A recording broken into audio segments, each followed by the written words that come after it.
या देवी सर्वभूतेषु शक्ति रूपेण संस्थिता नमस्तस्यै नमस्तस्यै नमस्तस्यै नमो नमः। जय माता दी। माँ दुर्गा की स्तुति से आरंभ करते हैं आज का हमारा विशेष कार्यक्रम 9 दिन 9 रातें। देश भर में शारदीय नवरात्रि का त्योहार धूमधाम से मनाया जाता है। 9 दिनों तक चलने वाला ये महापर्व श्रद्धा, आस्था और शक्ति की उपासना का प्रतीक है। माँ दुर्गा के 9 रूपों की पूजा अर्चना से लेकर मंदिरों की भव्य सजावट तक हर ओर भक्तिमय वातावरण दिखाई दे रहा है। नवरात्रि की शुरुआत घट स्थापना से होती है। इसे माँ दुर्गा का आह्वान भी कहा जाता है। इस दिन भक्त अपने घरों और मंदिरों में कलश स्थापना करते हैं, जिसमें जल, आम के पत्ते और नारियल रख के अखंड ज्योति प्रज्वलित की जाती है। अभिजीत मुहूर्त में कलश स्थापना करना शुभ माना जाता है। नवरात्रि केवल धार्मिक आस्था का पर्व ही नहीं, बल्कि शक्ति और संस्कार का संदेश भी देता है। यही कारण है कि इन 9 दिनों में माँ दुर्गा के 9 रूपों की साधना कर भक्त जीवन में सुख, शांति और समृद्धि की कामना करते हैं। तो आइए दिखाते हैं आपको शारदीय नवरात्रि की शुरुआत से लेकर 9 दिनों की तैयारियों तक एक विशेष प्रस्तुति, जहां हर दृश्य में सिर्फ और सिर्फ जय माता दी की गूंज सुनाई देती है। नवरात्रि का अर्थ है 9 रातें, और ये रातें माँ दुर्गा के 9 स्वरूपों को समर्पित होती हैं, जिन्हें नवदुर्गा कहा जाता है। शारदीय नवरात्रि आश्विन मास के शुक्ल पक्ष की प्रतिपदा से नवमी तक मनाई जाती है, और ये 9 दिन माँ दुर्गा के 9 स्वरूपों की आराधना को समर्पित होते हैं। इस वर्ष शारदीय नवरात्रि 22 सितंबर से 2 अक्टूबर तक मनाई जाएगी, जो विजयदशमी पर समाप्त होगी। नवरात्रि का हर दिन माता के अलग अलग स्वरूपों को समर्पित होता है। तो आइए जानते हैं माँ दुर्गा के 9 रूपों के बारे में। जैसा कि बताया, नवरात्रि की शुरुआत घट स्थापना से होती है, जिसे माँ दुर्गा की स्थापना के रूप में देखा जाता है। इस दिन कलश स्थापना की जाती है और उसमें जौ बोए जाते हैं, जो शुभता और उर्वरता का प्रतीक माने जाते हैं। पहला दिन माँ शैलपुत्री को समर्पित है, जो प्रकृति और पवित्रता का प्रतीक है। इस दिन का मुख्य अनुष्ठान घट स्थापना है, जो शुभ मुहूर्त में किया जाता है। दूसरे दिन माँ ब्रह्मचारिणी की पूजा की जाती है, जो तपस्या और आध्यात्मिक शक्ति का प्रतीक है। भक्त उपवास रखते हैं और भक्ति भाव से माँ की आराधना करते हैं, जिसमें ध्यान और संयम पर विशेष बल दिया जाता है। तीसरा दिन माँ चंद्रघंटा को समर्पित है, जो अपने घंटे जैसी आकृति के कारण प्रसिद्ध है। वो शांति और आंतरिक आनंद का प्रतीक मानी जाती है। इस दिन विशेष भोग अर्पण किए जाते हैं और भक्तगण सफेद वस्त्र धारण कर माँ की आराधना करते हैं। चौथे दिन माँ कूष्मांडा की पूजा की जाती है, जिन्हें ब्रह्मांड की सृजनकर्ता माना जाता है। भक्त स्वास्थ्य और समृद्धि के लिए प्रार्थना करते हैं, दीप प्रज्वलित किए जाते हैं और फलों का भोग अर्पित किया जाता है। 5वां दिन माँ स्कंद माता को समर्पित है, जो भगवान स्कंद यानी कार्तिकेय की माता है। उनकी आराधना से परिवार में सुख, शांति और सुरक्षा प्राप्त होती है। इस दिन छोटी कन्याओं को देवी स्वरूप मानकर पूजन किया जाता है। छठे दिन माँ कात्यायनी की पूजा की जाती है, जो शक्ति और साहस की देवी है। इस दिन भक्त विशेष रूप से रात्रिकालीन पूजा और अनुष्ठान करते हैं, ताकि वो अपनी जीवन की बाधाओं को दूर कर सके। 7वां दिन माँ कालरात्रि को समर्पित होता है, जो अज्ञान और भय का नाश करने वाली देवी मानी जाती है।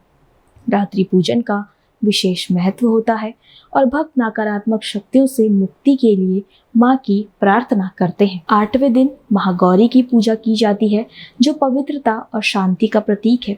इस दिन माँ की मूर्ति को दूध से स्नान कराया जाता है और सफेद पुष्प अर्पित किए जाते हैं, जो शुद्धता का प्रतीक है। 9वां और अंतिम दिन माँ सिद्धिदात्री को समर्पित है, जो सभी सिद्धियों और उपलब्धियों की दाता मानी जाती है।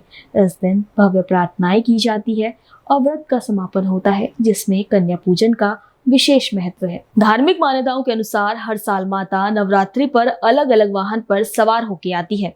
इस साल यानी 2025 के शारदीय नवरात्रि पर माँ दुर्गा हाथी पर सवार होके आएंगी, क्योंकि नवरात्रि सोमवार यानी 22 सितंबर को शुरू हो रही है और देवी भागवत पुराण के अनुसार सोमवार को माँ का हाथी पर आना शुभ माना जाता है।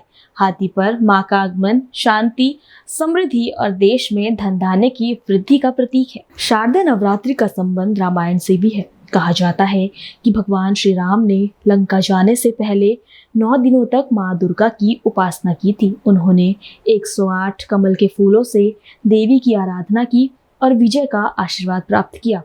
10वें दिन भगवान राम ने रावण का वध किया और यही दिन विजयदशमी या दशहरे के रूप में मनाया जाता है। इस प्रकार नवरात्रि राम और शक्ति की उपासना दोनों का संगम है।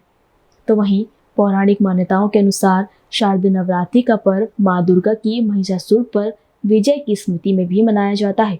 महिषासुर नामक असुर ने तीनों लोकों में उत्पात मचा रखा था। कोई देवता उसे पराजित नहीं कर पा रहा था।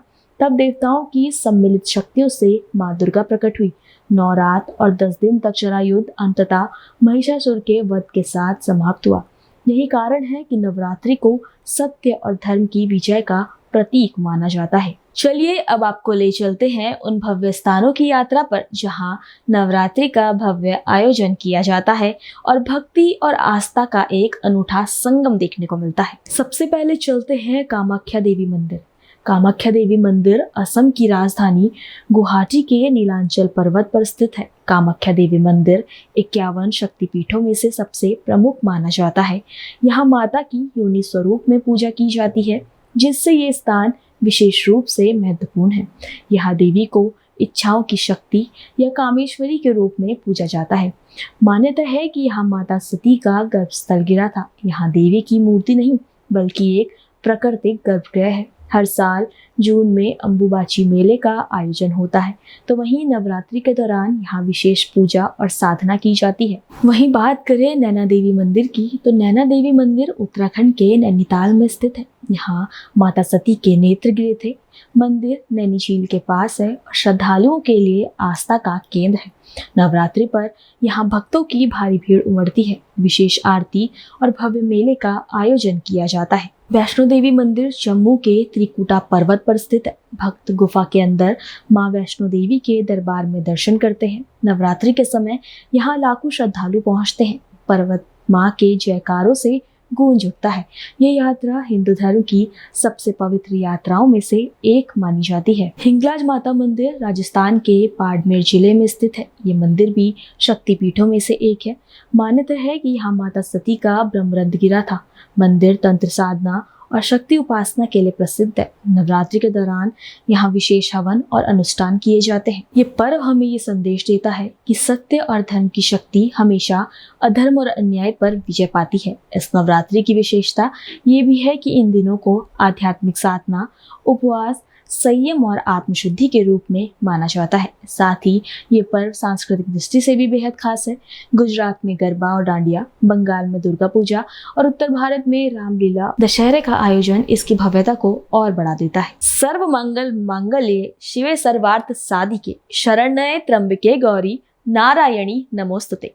नवरात्रि के इन 9 दिनों में माँ दुर्गा के प्रत्येक रूप की साधना हमें ये सिखाती है कि जीवन में शक्ति, संयम और संस्कार का कितना महत्व है। भक्तजन उपवास, कीर्तन और भक्तिभाव के माध्यम से माँ की आराधना करते हैं और यही आस्था समाज को एकजुट करने का कार्य करती है। नवरात्रि का संदेश केवल पूजा तक सीमित नहीं है। ये पर्व हमें ये भी बताता है कि हर परिस्थिति में सत्य और धर्म की विजय होती है और बुराई चाहे कितनी भी बड़ी क्यों ना हो, अंत में उसका अंत निश्चित है। विजयदशमी का पर्व उसी सत्य का प्रतीक है। माँ दुर्गा की कृपा से हर घर में सुख, शांति और समृद्धि बनी रहे, हर परिवार में प्रेम और एकता का वातावरण बना रहे और हमारी सामाजिक व सांस्कृतिक परंपराएं यूं ही जीवित रहे। इसी कामना के साथ हम इस विशेष प्रस्तुति को यही विराम देते हैं। जय माता दी। नमो दुर्गाए, नमः दुर्गाए, नमः दुर्गाए।